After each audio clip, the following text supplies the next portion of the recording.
Sir विराज जी उधर उधर। नमस्कार, बहुत स्वागत है आपका। मैं जेपी शर्मा, आप देख रहे हैं प्राइम डिबेट।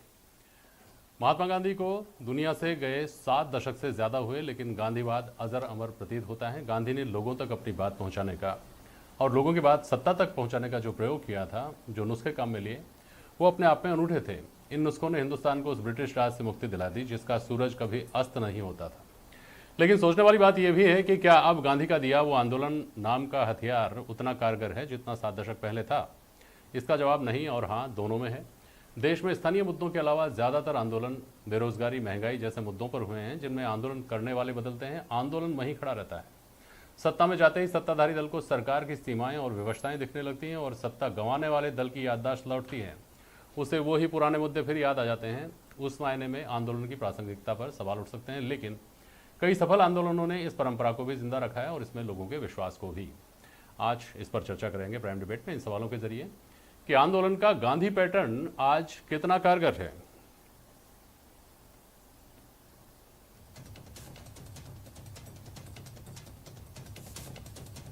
लक्ष्य को क्यों हासिल नहीं कर पाते ज्यादातर आंदोलन?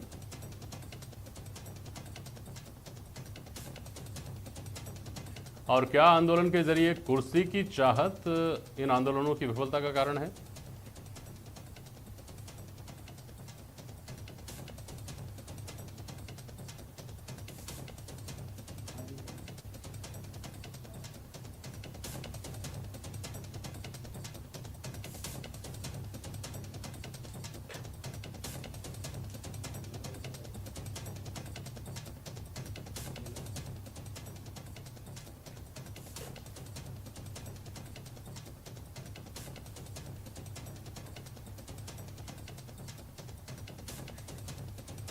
बीएम शर्मा साहब हैं हमारे साथ, गांधीवादी विचारक हैं आप। सुनील जी कांग्रेस के प्रवक्ता हमारे साथ हैं। मुकेश जी भारतीय जनता पार्टी के प्रवक्ता हैं और महेश शर्मा जी वरिष्ठ पत्रकार हमारे साथ पैनल में जुड़ रहे हैं। बहुत स्वागत है आप सभी का। बीएम शर्मा साहब, पहले आपके पास आ रहा हूँ। गांधी के इस दुनिया से चले जाने के बाद चिपको आंदोलन जैसे और जेपी आंदोलन जैसे मूवमेंट हुए जिन्होंने कामयाबी हासिल की, और राम जन्मभूमि से लेकर और किसान आंदोलन तक देख लीजिए, बहुत सारे आंदोलन ऐसे हुए जो नाकाम रहे। क्या फर्क देखते हैं इन आंदोलनों की सफलता और असफलता के पीछे? देखिए, महात्मा गांधी ने उत्पीड़न, अन्याय और अपने अधिकारों की मांग के लिए एक ऐसा रास्ता सुझाया था जिसको सत्याग्रह के नाम से जाना जाता है। जी। सत्याग्रह के लिए उन्होंने जो शर्तें रखी कि किस प्रकार का व्यक्ति सत्याग्रह कर सकता है, हाँ। किन परिस्थितियों में सत्याग्रह किया जा सकता है और सत्याग्रह के लिए किस तरह का वातावरण होना चाहिए, वो वातावरण आज समाप्त हो गया शर्मा जी। स्थिति यह है कि आज सत्याग्रह के लिए जो नैतिक बल होना चाहिए, जो सत्य का बल होना चाहिए, जो अहिंसा होनी चाहिए, जो सत्य के आधार पर जो बातें आप करना चाहते हैं, उसके आधार पर आप जो आंदोलन करना चाहते हैं, वो गायब हो चुका है। जिस तरह की स्थितियां स्वतंत्रता के बाद आई, हाँ। उसमें गांधी ने जो रास्ता सुझाया था, तो ये तो कर लिया कि हम अपनी मांगों के लिए सत्याग्रह करेंगे, लेकिन सत्याग्रह के लिए जो स्तर होना चाहिए, चाहे आंदोलनकर्ता का और चाहे सरकार का, दोनों तरफ वो स्थिति, वो आदर्श नहीं है जिसकी बात गांधी ने की थी। गांधी कहते हैं, और इसीलिए आप देखिए, चूंकि गांधी भी आंदोलन चलाया, असहयोग आंदोलन, उसमें हिंसा आ गई और इसलिए चोरी चोरा की घटना के बाद में आंदोलन लेना पड़ा। इसलिए गांधी इस बात पे जोर देते थे कि सत्याग्रह के लिए सबसे पहले आवश्यक है कि आप सत्याग्रहियों को तैयार करें, और इसीलिए गांधी ने अपने आश्रमों में सत्याग्रहियों को तैयार किया। जो दांडी यात्रा के समय जो आंदोलन हुआ, सविनय अवज्ञा आंदोलन, उसके लिए साबरमती आश्रम में लोगों को तैयार किया गया और उन 78 लोगों की सहायता से उनके साथ आंदोलन गांधी ने किया, जिन लोगों को उन्होंने साबरमती आश्रम में आंदोलन के लिए तैयार किया था। तो एक बात बताइए भीम शर्मा जी, इस लिहाज से फिर आज तो उन आंदोलनों को उस स्वरूप में वापस लौटाना तो बहुत मुश्किल है, बल्कि नामुमकिन है जी। ये स्थितियां आ गई है, मतलब हम ये माने कि जो तौर तरीके बदल गए हैं उनका वापस उसी पुराने पैटर्न पर आना करीब करीब नामुमकिन है। तो ऐसी स्थिति में क्या मानकर चलें? देखिए, केवल आंदोलन करना, क्योंकि सत्याग्रह के बहुत सारे माध्यम, जिनमें असहयोग भी है, सविनय भी है, धरना भी है, बहिष्कार भी है, उपवास भी है। लेकिन केवल गांधी को आप सत्याग्रह करने के लिए धरना देते हैं, लेकिन गांधी ने जिस तरह का वातावरण सुझाया था वो कहां है? आज आंदोलन कर रहे हैं, आपकी मांग अगर ठीक भी है, जैसे किसान यहाँ महीनों से रोड पे बैठे हैं, एक डायलॉग, क्योंकि समस्या के समाधान के लिए लोकतांत्रिक जो तरीका है, आपस में आप बैठे और एक संवाद के माध्यम से आप समस्या का समाधान करें। संवाद अगर नहीं है तो समस्या का समाधान कैसे होगा? नंबर 1। नंबर 2, अगर आप समाधान चाहते हैं, बातचीत करते हैं, वार्ता करते हैं, संवाद करते हैं, इससे पहले आप शर्त लगा देते हैं कि नहीं, ये शर्त है कि जो कानून बना है उस कानून को वापस नहीं लिया जाएगा। इसके माने यह देखिए कि सत्याग्रह के लिए जिस तरह की परिस्थितियां सत्याग्रहियों की तरफ से होनी चाहिए और जिस तरह की स्थिति सरकार की तरफ से होनी चाहिए, दोनों तरफ से एब्सेंट है। लेकिन अगर सत्याग्रही, जैसे वर्तमान समय में किसानों की समस्या है, गांधी ने 1916 में, जैसे गांधी 1915 में आते हैं साउथ अफ्रीका से जी, और उन्होंने बनारस हिंदू यूनिवर्सिटी में सबसे पहला भाषण दिया था और वो किसानों और मजदूरों की समस्या पे दिया था, क्योंकि किसी भी समाज का सबसे बड़ा आधार किसान है, क्योंकि वो आपके लिए अन्न पैदा करता है, आपको पालता है, पोसता है। तो अगर उनकी समस्या है तो सरकार को एक सकारात्मक कदम उठाते हुए, संवेदनशीलता दिखाते हुए वार्ता करनी चाहिए और उस वार्ता के माध्यम से समस्या का समाधान करना चाहिए। अब आप वार्ता नहीं करेंगे तो समस्या का समाधान कैसे होगा? सुनील शर्मा जी, सुना आपने वीएम शर्मा जी को। अब चलिए इस आंदोलन की बात को किसान आंदोलन के संदर्भ में फिलहाल देख लेते हैं, आगे डिबेट में दूसरे पहलुओं पर जाएंगे। ऐसी स्थिति में जब आप कहें कि सत्याग्रह है ये मेरा और मैं जो कह रहा हूँ वही सत्य है, उसी को स्वीकार करो, तो फिर ऐसी स्थितियां पैदा होती हैं कि सुप्रीम कोर्ट को कहना पड़ता है कि आपको ये अधिकार नहीं दिया गया है कि आप रास्ते रोक दें, लोगों का जीना आप अनंत काल तक के लिए मुहाल कर दें। तो फिर उनका समर्थन क्यों होना चाहिए? ये बात भारतीय जनता पार्टी बार बार आप पर हमले करती है, बार बार आपकी पार्टी पर आरोप लगाती है कि आपको तो गांधी का बड़ा पोषक होना चाहिए था ना। देखिए, बात एक है, पहली बात तो मैं आपको ये निवेदन करना चाहता हूँ, गांधी तब भी प्रासंगिक थे, गांधी आज भी प्रासंगिक है, गांधी भविष्य में प्रासंगिक होंगे। गांधी के जो आंदोलन है उनकी प्रासंगिकता के ऊपर प्रश्नवाचक चिन्ह नहीं लगाया जा सकता, क्योंकि गांधी एक ऐसे है, एक शाश्वत विचार है, गांधी एक विचार है। एक मिनट आपकी बात में एक बात जोड़ दूंगा सुनील जी, हम यहाँ उसकी प्रासंगिकता पर नहीं कर रहे हैं विचार विमर्श, हमारे विमर्श का विषय है उसकी सफलता और असफलता का जो प्रतिशत था वो कैसे बदल गया। आप ही की बात पे आ रहा हूँ जी। गांधी की जो बुनियादी बात थी वो बुनियादी बात ये थी कि पंक्ति में जो सबसे पीछे खड़ा हुआ इंसान है, अगर वो बेनिफिटेड नहीं हो रहा, अगर उसको लाभ नहीं हो रहा, तो सरकार की वो जो पॉलिसीज है, सरकार का वो जो काम है, वो अपने आप में अप्रासंगिक है। अब प्रश्न एक है, किसानों के लिए एक कानून बनाया जाता है, किसान उससे असहमत है, वो उसके अंदर अपने भलाई नहीं देख रहे। मगर यहाँ एक प्रश्न एक है कि जो सरकार वर्तमान में है, पहली बात तो वो गांधीवादी नहीं है, वो मैं क्षमा मांगते हुए कहना चाहता हूँ, वो गोडसेवादी है।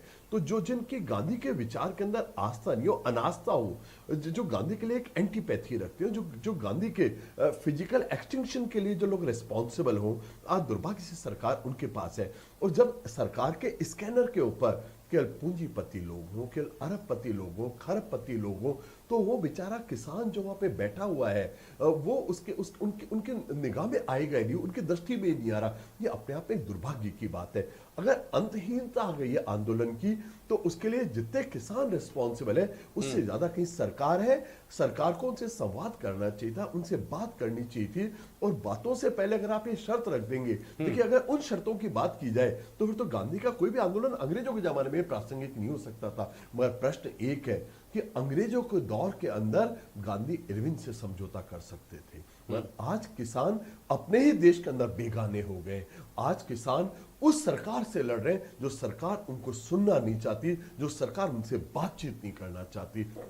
और रही बात ये, आप सुप्रीम कोर्ट की बात कर रहे हैं, तो जिस ढंग से संस्थानों का जो जितने भी हमारी जो इंस्टीट्यूशंस है, उन इंस्टीट्यूशंस का जो पिछले सालों में जो संवर्धन हुआ है, उसके चलते कोई भी कुछ कह रहा है, ये अलग बात है। मगर कहीं ना कहीं सरकार की भी रेस्पॉन्सिबिलिटी है, वो किसानों से बात करे और उस आंदोलन को, जिस आंदोलन की बुनियाद के ऊपर हिंदुस्तान का रिपब्लिक खड़ा है, हमारा लोकतंत्र खड़ा है, उन आंदोलनों को कम से कम उनकी अच्छी मांगों के ऊपर बात की जानी चाहिए थी, उनसे चर्चा की जानी चाहिए। अब भी सरकार को तत्काल अपनी पहल मुकेश पारिक रिस्पॉन्ड करिए, मुकेश पारिक रिस्पॉन्ड करिए। सुनील शर्मा जी को सुना होगा आपने। हेलो मुकेश जी, सुन रहे हैं ना? हाँ जी, हाँ बोलिए। जी जी, देखिए, एक तो सुनील शर्मा जी ने एक बात बोली कि सरकार किसानों से वार्ता नहीं कर रही। आपको जानकारी होनी चाहिए कि सरकार आज भी ये कह रही है कि नहीं, हमारे उससे ज्यादा वार्ता के महत्वपूर्ण द्वार बात सुनील जी ने ये बोली, और अब मुकेश तक- जी सुनिए, तो इन्होंने ये बोली सरकार 11 बार बातचीत कर चुकी, बातचीत के दरवाजे खुले हुए हैं। ये तो मैंने सवाल किया ही था, किसानों ने ये कर रखा है कि नहीं कानून वापस लो, इससे कम पर कोई बात ही नहीं करनी। सवाल ये है, हम थोड़ा सा व्यापक परिप्रेक्ष्य में देखते हैं। इन्होंने कहा कि गांधीवादी अगर सोच सरकार की होती, सरकार के कामों में झलकती, तो वो बहुत जगह दिख जाती। इस तरह की चीजें सामने आती ही नहीं। मुकेश पारीक जी, सरकार की सोच गांधीवादी है, उसके कई उदाहरण आपको देखने को मिलेंगे। अगर किसानों की बात करें, आपने अभी सामने कहा, ये भी एक बात है कि हम किसानों से हम हर समय तैयार है वार्ता करने के लिए। मैं आपको 2 एग्जाम्पल शर्मा जी देना चाहूंगा। शाहीन बाग का एक आंदोलन हुआ, दिल्ली के बीचों बीच हुआ, और जब अपने आप को गांधीवादी कहने वाली कांग्रेस उस शाहीन बाग के आंदोलन को समर्थन दे रही थी, और उस शाहीन बाग ने दिल्ली की जनता को पूरी को अस्त व्यस्त कर दिया। क्या वो गांधीवादी विचारधारा से प्रेरित था? किसान आंदोलन की जब हम बात करते हैं, सरकार ने बार बार कहा है कि वार्ता के द्वार खुले हैं, और जो ये आंदोलन में जो लोग जुड़े हुए हैं, मैं आपको ये दावे के साथ कह सकता हूं कि किसानों को भ्रमित इतना करने के बावजूद कांग्रेस के द्वारा, कम्युनिस्ट पार्टी के द्वारा, और जो तथाकथित किसान नेता बने हुए हैं उनके द्वारा, उसके बावजूद आज देश का अधिकांश किसान इस सरकार के साथ है और इस आंदोलन के साथ नहीं है। आज आप देखिए, किसानों के लिए इस सरकार ने जितने काम किए आजादी के बाद से लेके आज तक उतने काम नहीं हुए जितने नरेंद्र मोदी जी की सरकार ने किसानों के लिए काम किए।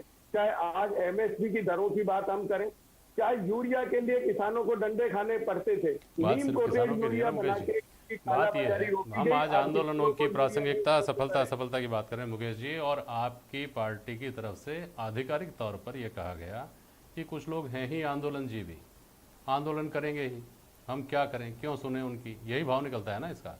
ऐसी स्थिति में हम कैसे समझें, आम आदमी कैसे समझे कि ये तो आंदोलनजीवियों का आंदोलन है और ये जेन्युइन जो आंदोलनकारी हैं उनका आंदोलन है, ये सत्याग्रह है? कैसे समझे आप लोग, कैसे समझते हैं इसको? आम जनता नहीं जुड़ती हो, जिस किसान आंदोलन में देश का आम किसान नहीं जुड़ा हुआ हो, वो निश्चित रूप से हम दावा कर सकते हैं कि अब वो लोग जो हठधर्मिता जिसने इसको राजनीतिक रूप दे दिया है। आज आप देखिए, हाईवे पर रोक रखा है इन्होंने रास्ता, कितना पेट्रोल कितना डीजल जल रहा है, कितने लोगों को परेशानी हो रही है। लेकिन ये आज कई गांव के लोगों ने आंदोलन किया कि इनको यहाँ से हटाना चाहिए, अभी सुप्रीम कोर्ट ने भी कहा। लेकिन जिस प्रकार से केंद्र सरकार ने संयम बरता है, जिस प्रकार से केंद्र सरकार किसानों के प्रति संवेदनशील है, जिस प्रकार से आंदोलनकारियों को बार बार बुला के वार्ता की जा रही है, उसके बावजूद अगर ऐसी हठधर्मिता है तो मैं ये मानूंगा कि ये आंदोलन किसानों के हित के लिए नहीं है। ये आंदोलन सिर्फ और सिर्फ केंद्र सरकार को झुकाने के लिए एक योजनाबद्ध तरीके से किया गया आंदोलन है। आज हम केवल किसान आंदोलन तक बात नहीं कर रहे मुकेश जी। सवाल यहाँ ये आता है सुनील जी, देखिए आप लोग भारतीय जनता पार्टी पर हमेशा प्रो हिंदू होने का, ध्रुवीकरण करने का, दक्षिणपंथी, चरम दक्षिणपंथी राजनीति करने का आरोप लगाते हैं। और आपकी पार्टी की जब सरकार होती है, देश में राम मंदिर को लेकर इतना बड़ा आंदोलन हुआ, कपिल सिब्बल पैरवी करते हैं सुप्रीम कोर्ट में उसके खिलाफ। राम सेतु की बात होती है तो उसमें आपकी पार्टी का उसको काल्पनिक बता देती है। CAA को लेकर प्रदर्शन हो तो कांग्रेस उसके समर्थन में, 370 के खिलाफ आंदोलन हो तो उसके कांग्रेस समर्थन में। आज जब किसान आंदोलन कर रहे हैं तो कांग्रेस उसके समर्थन में। तो जो आरोप आप भारतीय जनता पार्टी पर लगाते हैं, क्या उसके विपरीत वही मिलते जुलते आरोप आपको नहीं झेलने पड़ेंगे क्या सुनील जी? नहीं, देखिए बात एक है कि एक बार एक बहुत पुरानी बात है, नेहरू जी के सामने आवाज लगी भारत माता की जय, तो नेहरू जी ने उसके बाद कही थी, वो मैं वापस से दोहराना चाहता हूं कि 140 करोड़ लोगों की जो बहबूदी है उसकी समृद्धि में ही भारत माता की जय है। अगर आप एक वर्ग विशेष को आइसोलेट करना चाहते हैं, उनको आप मार्जिनलाइज करके अगर आप सत्ता में बने रहना चाहते हैं, तो मैं मानता हूं कि भारतीय संविधान का इससे बड़ा कोई अपमान नहीं हो सकता। अगर आप हिंदू और मुसलमान के अंदर विभेद कर रहे हैं या किसी भी जाति धर्म में विभेद कर रहे हैं, तो आप पक्का मान लीजिएगा कि आप थॉट ऑफ इंडिया, जो भारत का जो मूलभूत विचार है, जो वसुधैव कुटुंबकम का विचार है, आप उसके खिलाफ बात करें, जो भारतीयता की बात करते हैं। और फिर आप जब विभेदकारी बातें करते हैं तो कांग्रेस के लिए एक बात इंपॉर्टेंट है, और वो है साध्य और साधन दोनों की पवित्रता। हमें सत्ता तो चाहिए, मगर ऐसी सत्ता नहीं चाहिए जो एक वर्ग विशेष के खून से सनी हुई हो। खून से सनी हुई अगर सत्ता मिलती है तो कांग्रेस ऐसी सत्ता को कभी भी स्वीकार करने के लिए तैयार नहीं है, और हम ऐसी 100 सत्ताओं को कुर्बान कर देंगे। रही बात राम मंदिर की, तो आप ये मत भूलिएगा राम मंदिर का ताला भी राजीव गांधी जी ने ही खुलवाया था। देखिए, और जब ये उसको लेके वोटों का खेला जाने लगा तो कांग्रेस उसके खिलाफ जो बना है। वो कल भी थी, आज सुप्रीम भी कोर्ट के खिलाफ। दरवाजे से ही रास्ता निकला, उसका ना आप उसका श्रेय लीजिए ना मुकेश पारिक को उसका श्रेय लेना चाहिए। नहीं, मगर वो एक तथ्य बाकी है, किसने तथ्य कितना है। सड़कों पर संघर्ष किया, क्या हुआ क्या नहीं हुआ, सब लोग जानते ही हैं। महेश शर्मा जी, आवाज सुनाई दे रही है आपको मेरी? आ रही है। दो तरह के आंदोलन हमारे देखने में आते हैं। एक तो वो जैसे महंगाई और बेरोजगारी, जिसमें 5 साल तक सुनील जी सड़क पे थे और मुकेश पारिक जी सत्ता में थे। अब मुकेश जी आजकल सड़कों पे संघर्ष कर रहे हैं, सुनील जी अपनी व्यवस्थाएं गिना रहे हैं। यहाँ की बात हो रही है राजस्थान की, और केंद्र के संदर्भ में इसके उल्टा समझ लीजिए। ये आंदोलन तो अजर अमर आंदोलन है। इसको तो आप यूँ समझ लीजिए, आज किसी ने बहुत बेहतर बात इसको लेकर के कही कि जैसे मंदिर में चढ़ने वाला प्रसाद घूम फिर के वापस उसी दुकान पे आ जाता है, फिर चढ़ जाता है, वैसे ये तख्तियां विरोध की और हाय हाय की तख्तियां दुकान में रखी जाती हैं, फिर उसको दूसरी पार्टी ले लेती है 5 साल बाद। तख्तियां अपनी जगह यूं ही रहती हैं, अजर अमर हैं वो तख्तियां। तो इस तरह के आंदोलन अपनी जगह, या फिर किसी कॉज को लेकर के किसी एक विशेष वर्ग द्वारा जो आंदोलन किया जाता है, उसमें बहुत सारे आंदोलन सफल रहे हैं, उसमें सफलता का प्रतिशत कहीं बड़ा है। तो इन दोनों के हवाले से हमको ये समझने की जरूरत नहीं है क्या कि नाकामी के कारण अगर ढूंढे जाएं तो उसमें मुद्दों की बात भी आएगी, जो एजेंडा है उसकी बात भी आएगी। आपकी नज़र कहाँ है? इस आंदोलन के गर्भ से एक नया नेता तो नहीं पैदा होना चाह रहा, प्रश्वातुर तो नहीं है, ये बात भी देखनी पड़ेगी। ये तमाम बातें भी दृष्टिगत रखी जानी चाहिए ना महेश जी? बिल्कुल। देखिए, मैं जहाँ तक समझते हैं कि लोकतंत्र में आंदोलन होने चाहिए, इसमें कोई दो राय नहीं। ये जनता की जागरूकता का भी एक प्रतीक है। साथ साथ ही इसके मुख्य उद्देश्य होना चाहिए कि आंदोलन का उद्देश्य क्या है, और उसको उस उद्देश्य के लिए, चाहे वो राजनीतिक हो, चाहे आर्थिक हो या सामाजिक हो, जिस तरह के भी, उनको कैटेगराइज करके और उसके उद्देश्य की प्राप्ति के प्रयास करने चाहिए। अब इसके लिए बहुत जरूरी है कि जो आंदोलन कर रहा है और जो आंदोलन के जो का हल निकालने वाला व्यक्ति है या एक एजेंसी है, उसे आपस में लचीलापन रखना चाहिए, एक दूसरे की भावनाएं, एक दूसरे के उद्देश्य को समझना चाहिए और समाधान निकालने की कोशिश करनी चाहिए। अब रहा सवाल आंदोलन का तरीका क्या होना चाहिए, तो आंदोलन जिस हक को, अधिकार को लेकर के तो बात होती है, लेकिन हमारे पूर्वाग्रह भी होते हैं। उस पूर्वाग्रह के पीछे उन उद्देश्यों को दूर करने की आवश्यकता, उनके प्रति जागरूक रहने की आवश्यकता है। क्या ये राजनीतिक उद्देश्य तो प्राप्ति के लिए नहीं है, या किसी मतलब क्या जो मौजूदा जो शासनिक या प्रशासनिक व्यवस्था है उसके खिलाफ तो आंदोलन नहीं हो रहा है। जो अगर ये भी समय के अनुसार समय समय पे जो भी है, जो नए नए निर्णय लिए जाते हैं, नए नए उनके मतलब उसके मकसद होते हैं, आवश्यकताएं होती है, तो ऐसी सूरत में आंदोलनकर्ताओं को ये भी देखना चाहिए कि क्या वो आम जनता उससे परेशान तो नहीं हो रही है। स्थिति ये होती है, सरकारी संपत्ति को भी आप दांव पे लगा देते हैं आज की तारीख में, क्या जैसे आरक्षण का यही किया जाता है।